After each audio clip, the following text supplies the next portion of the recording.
Hello guys, welcome back to the channel. আজকে guys একটা topic নিয়ে এসেছি আমি, যে এনএসএ বা যে কোনো গাড়িতে, বাট আমি এনএস আছে আমার কাছে, NS 125, তো ওটার উপরে ইঞ্জিন ব্রেকিং কিভাবে করা হয়, কি হয় ব্রেক কালো ফেল হয়ে যায়, বা অথবা ব্রেকের তার লুজ থাকে, বা ব্রেকটা অ্যাকচুয়ালি ঢিলি থাকে, তো ওই টাইমে ইঞ্জিন ব্রেকিং করে কিভাবে গাড়িটাকে থামাতে হবে। আর যদি এমার্জেন্সি থাকে, যে সামনে হঠাৎ করে কিছু চলে এলো আর ব্রেক ওই টাইমে যথেষ্ট না, কিন্তু ওই টাইমে যদি আমরা ইঞ্জিন ব্রেকিং করি, তাহলে আমাদের 20% আগে গাড়ি থামবে ব্রেকের তুলনায়। ঠিক আছে, তো ওটাই তোমাদেরকে আমি দেখাবো। এবার কিভাবে করতে হচ্ছে সম্পূর্ণ ডিটেলস দিব।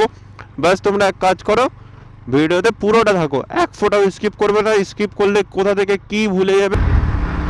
দেখো তোমাদেরকে সামনে আমি গিয়ে দেখাচ্ছি, সামনে একটা বাম্পার আছে, ওখানটাতে ফুল দেখাচ্ছি। আমি কিন্তু পাটাকে এখানে উঠিয়ে দিলাম, যাতে তোমরা না ভাবো যে পা দিয়ে ব্রেক মেরেছি।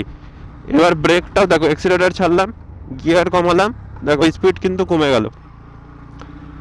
এইভাবে তোমরা কিন্তু ব্রেক না মেরেও, যাদের ব্রেক ফেল হয়ে গেল বা লুজ আছে, ঠিক আছে, দোকান যাচ্ছ ওই টাইমে ঠিক করানোর জন্য, তো তাদের জন্য এই টপিকটা, যে ইঞ্জিন ব্রেকিং করে তোমরা কীভাবে গাড়িটাকে মেনটেন রাখতে পারবে। আর এটা কিন্তু বেশি অ্যাপ্লাই করবে না, ঠিক আছে, এমার্জেন্সি সিচুয়েশন ছাড়া, কারণ এটা তোমার ইঞ্জিনের উপরে প্রেসার পড়ছে। তো গাইজ আমার গাড়ি এখন দেখো 4th গিয়ারে আছে, ঠিক আছে, আমার গাড়ি এখন 4th গিয়ার আর 50 স্পিডে। এবার আমি কি করব, আমি পাটা কিন্তু এখানে উঠিয়ে দিচ্ছি, যাতে তোমরা না ভাবো যে আমি ব্রেক মেরেছি পিছন ব্রেক। আমি কিন্তু পাটা এখানে রাখছি আর হাতটা কিন্তু এরভাবে রাখছি, ঠিক আছে। দেখো এবার আমি ক্লাচটাকে টিপে জাস্ট গিয়ারটাকে ডাউন করে দেবো, দেখো স্পিডটা কিন্তু কমে গেল।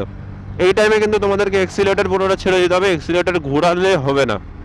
সেকেন্ড ট্রাই, দেখো আমি এইভাবেই রাখছি, এক্সিলেটর ঘোরাচ্ছি না, দেখো স্পিড কিন্তু কমে গেল আবার। এবার এটার সাথে যদি তোমরা ব্রেকও অ্যাপ্লাই করো, তাহলে কিন্তু তোমাদের গাড়িটা আগে থামবে, ঠিক আছে। তো এবার দেখে নাও, আর একবার আমি দেখিয়ে দিচ্ছি ফুলভাবে, ঠিক আছে।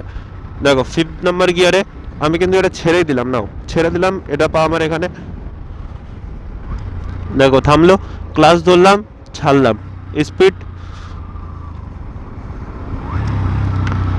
গাড়ি কিন্তু থেমে গেল, ঠিক আছে। একদম স্লো, কোথায় 50 ছিল, বিনা ব্রেকে আমি কিন্তু গাড়ি 20-তে আনলাম। আমি আরও জলদি করতে পারতাম, বাট এটা এনএইচ, পিছন থেকে অনেক গাড়ি আসছে, তাই জন্য আমি জিনিসটা করলাম না, যে একটা দুর্ঘটনার সম্মুখীন যদি হতে হয়, ওই জন্য নো রিস্ক। তো এই ভিডিওটা এই অবধিই ছিল, ঠিক আছে। ভালো লেগে থাকলে লাইক করে দিও আর সাবস্ক্রাইব করতে ভুলবে না। আবার দেখা হচ্ছে নেক্সট ব্লগে, ততক্ষণ টাটা অ্যান্ড টেক কেয়ার।